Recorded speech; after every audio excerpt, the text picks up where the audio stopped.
بسم اللہ الرحمن الرحیم۔ السلام علیکم۔ اللہ کو راضی کرنا ہے، ان کی قربت حاصل کرنی ہے، ان کی راہ میں چلنا ہے، تو پھر اللہ کے بندوں کو اللہ سے ملانا ہوگا، ان کی زندگیوں میں آسانیاں پیدا کرنی ہوگی، ان کے لیے راحت کا ذریعہ بنانا ہوگا۔ یہ حقیقت ہم سب کو سمجھنی ہوگی کہ اللہ کی خدمت دراصل اللہ کی مخلوق کی خدمت میں ہے۔ اللہ کو پانے کا راستہ، اللہ کی مخلوق کے دلوں تک رسائی، اللہ تعالیٰ کی عبادت محض نماز، روزہ، زکوٰۃ یا حج میں محدود نہیں، بلکہ ان کی عبادت کا ایک عظیم پہلو خدمت خلق بھی ہے۔ جب کوئی بھوکا شخص کھانے کی تلاش میں ہوتا ہے، جب کوئی بے سہارا مدد کا طلبگار ہوتا ہے، جب کوئی پریشان حال دلجوئی چاہتا ہے، تو ایسے میں اگر ہم اس کے لیے آسانی پیدا کریں، اس کی مدد کریں، اس کے دکھ بانٹیں، تو در حقیقت ہم اللہ کی بندگی کر رہے ہوتے ہیں۔ خدمت خلق کا سب سے بلند مرتبہ یہ ہے کہ ہم لوگوں کے دلوں میں اللہ کی محبت پیدا کریں، ان کا اللہ سے تعلق مضبوط کریں، کسی بھٹکے ہوئے کو راستہ دکھائیں، کسی گناہ میں ڈوبے ہوئے کو اللہ کی رحمت کا احساس دلائیں، کسی ناامید کو اللہ کے کرم کی امید دلائیں۔ یہی اصل عبادت ہے۔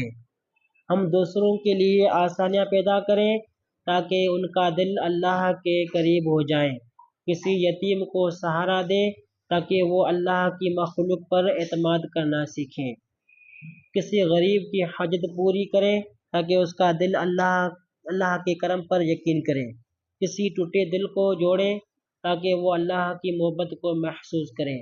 خدمت خلق، اللہ کی خدمت کیسے؟ رسول اکرم صلی اللہ علیہ وآلہ وسلم نے فرمایا، تمام مخلوق اللہ کا کنبہ ہے، اور اللہ کے نزدیک سب سے محبوب وہ شخص ہے جو اس کے کنبے کے لیے سب سے زیادہ فائدہ مند ہو۔ یہ حدیث ایک گہرا نقطہ بیان کرتی ہے۔ جب اللہ کی تمام مخلوق ان کا کنبہ ہے، تو جو اللہ کے بندوں سے محبت کرے گا، ان کی ضروریات پوری کرے گا، وہ دراصل اللہ کے قریب ہو جائے گا۔ جس طرح ایک ماں کے دل میں اس شخص کے لیے محبت پیدا ہو جاتی ہے جو اس کے بچوں سے محبت کرتا ہے، اسی طرح اللہ کے دل میں اس کے لیے محبت پیدا ہوتی ہے جو ان کی مخلوق کا بھلا چاہتا ہے۔ اگر ہم اللہ کے بندوں سے محبت کریں، ان کی تکلیف کو اپنی تکلیف سمجھیں، ان کی بھوک کو اپنی بھوک جانیں، ان کے درد کو اپنا درد مانیں، تو اللہ خود ہمارے دل میں محبت ڈال دیں گے۔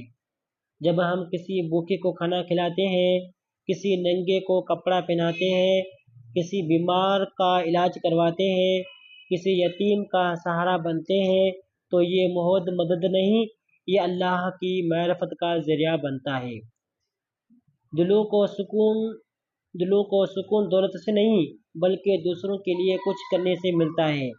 جب ہم کسی ضرورت مند کے لیے دروازہ کھولتے ہیں، جب کسی روتے ہوئے کو تسلی دیتے ہیں، جب کسی گمراہ کو اللہ سے جوڑتے ہیں، تو اس وقت تک دل میں جو سکون اور روشنی اترتی ہے، وہ کسی اور چیز میں نہیں ملتی۔ یہی وہ راز ہے جو ہمیں سمجھنا ہے۔ اللہ کی خدمت ان کی مخلوق کی خدمت میں ہے، اللہ کی رضا ان کے بندوں کو راضی کرنے میں ہے، اللہ کا قرب ان کے بندوں کے قریب ہونے میں ہے۔ اگر ہم اللہ کو پانا چاہتے ہیں تو ان کی مخلوق کا سہارا بنیں، ان کے بندوں کے لیے خیر بانٹیں، ان کے لیے روشنی کا ذریعہ بنیں۔ یا اللہ، ہمارے مرشد کامل صوفی وقاص چشتی اویسی صاحب پر اپنی خاص رحمت یا برکت نازل فرما، جنہوں نے ہمیں آپ کی پہچان عطا کی، ہمارے دلوں کو آپ کے نور سے منور کیا، ہمیں آپ کی قرب کی راہ دکھائی، ان کے وسیلے سے ہمیں بھی اپنی بارگاہ میں قبول فرمائے، آمین یا رب العالمین۔